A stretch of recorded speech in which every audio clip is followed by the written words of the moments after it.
It's another Q&A edition of Optimal Health Daily, episode 75. Get ready to maximize your potential with Optimal Health Daily, the podcast that brings you the best content in health, fitness, and nutrition 5 days a week. Your optimal life awaits. Now here's your host, Dr. Neal Malik. Hey there, and welcome back to another special Friday Q&A episode of Optimal Health Daily. Now, normally this is a podcast where I read to you from some other popular health and fitness blogs, but on Fridays, I answer your questions.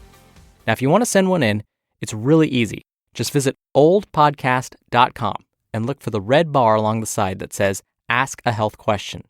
You can use your computer's microphone to record your question and do as many takes as you like, or you can even use your phone. Again, just visit oldpodcast.com, and I'd love to help you out. You can also call and leave a message. The number is 61 I love OHD. And we're doing bonus giveaways for anyone that submits an audio question. You're going to be automatically entered into special raffles to win books and lots more. So, more reason to ask a question. Plus, I love listening to your questions, I love reading them, and I love responding to them. This is one of my favorite parts of the show. So definitely keep sending in those questions. Today's inspirational quote comes from the great Thomas Edison. I haven't failed. I've found 10,000 ways that don't work. Okay, let's jump into the Q&A and start optimizing your life. Hi, Dr. Neal. I wanted to get your opinion on cooking with coconut oil. I have heard a lot of good things, and I have heard a lot of bad things, mainly associated with the amount of saturated fat in coconut oil. Do you think cooking with coconut oil is healthy? Hi, Sujana. Thank you for your question. Sometimes touted as a cure-all for everything from weight loss to improving brain functioning, coconut oil is definitely one of the more popular food trends right now. Now, I must begin by mentioning that coconut oil is different from coconut water. Coconut water is that liquid you see Tom Hanks' character drinking in the film Castaway. You know the movie where he's stranded on an island with only his wits and a volleyball named Wilson to help him survive?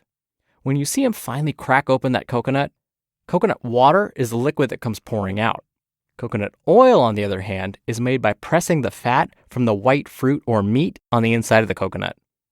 So let me start by answering your question. Should we cook with coconut oil?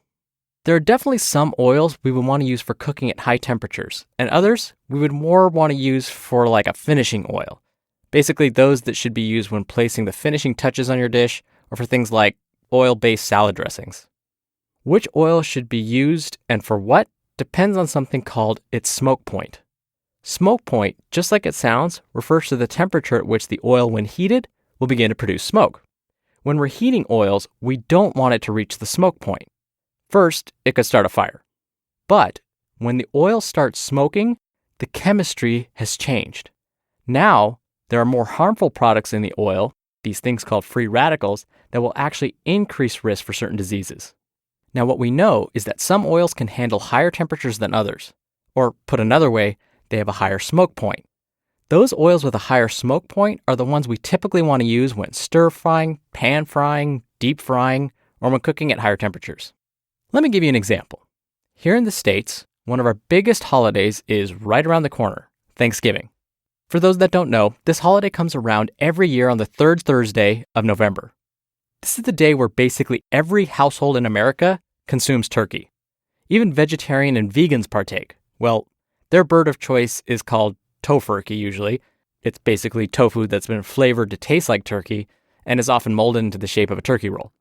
Now lately, families have been on this kick to deep fry their turkeys. My father-in-law, for example, is in love with deep fried turkey now. The thinking is that instead of letting a 12-pound turkey cook in the oven for 6 hours, leaving the meat dry and tasteless, it would be better to deep fry it, which takes only about 30 to 40 minutes, leaving a more tender and tasty bird. Okay, so why am I telling you all of this? Here's the point. You don't want to fry the turkey in just any kind of oil. Peanut oil is often recommended. Why is that? Well, some claim it's for the taste.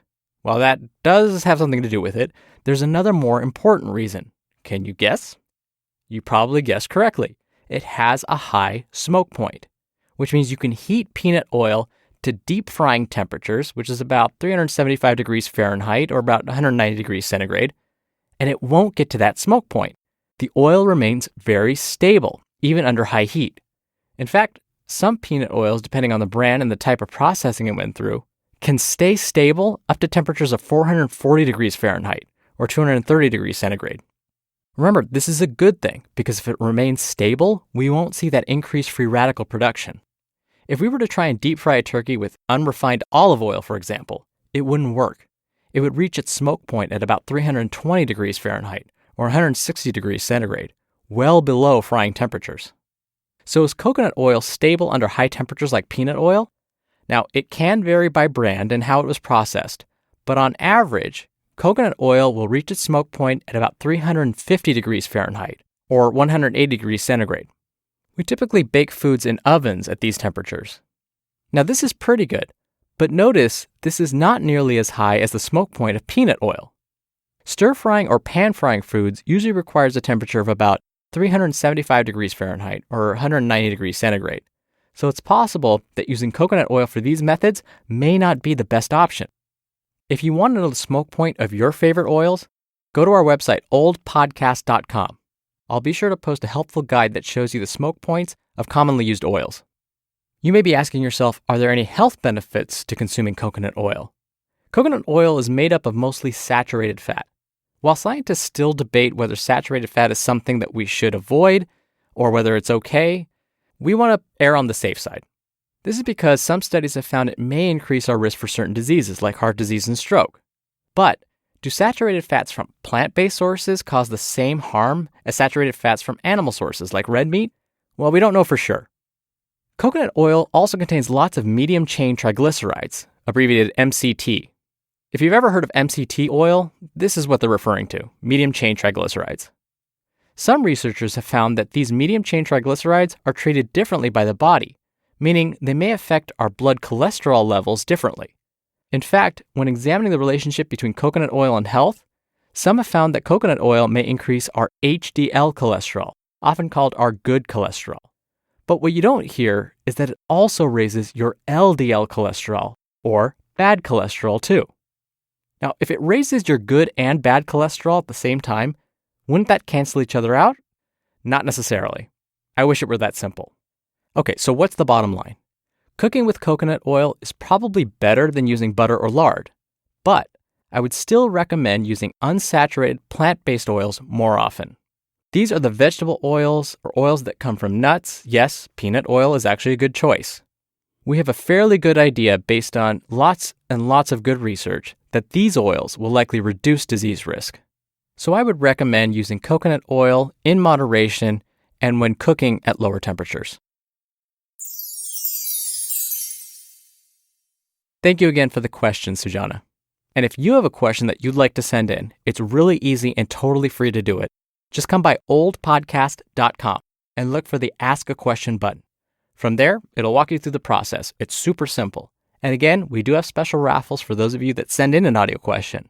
So just a little bonus incentive to do that. You can also call and leave a message at 61 I love OHD. Either way works just great. I hope you've had a wonderful week. Thank you for listening. Thank you for sharing this podcast with someone. Have a great weekend, and I'll see you on Monday's show where your optimal life awaits. Hello, Life Optimizer. This is Neal Malik, creator and producer of this show and Optimal Living Daily, the brother podcast of this one. Literally, I'm Dr. Neal's brother.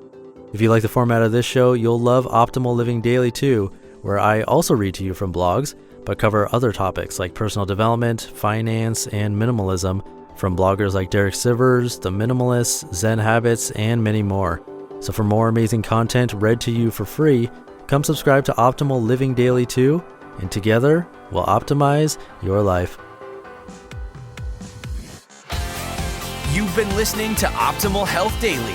Be sure to hit the subscribe button to stay up to date on each new episode, and head to oldpodcast.com.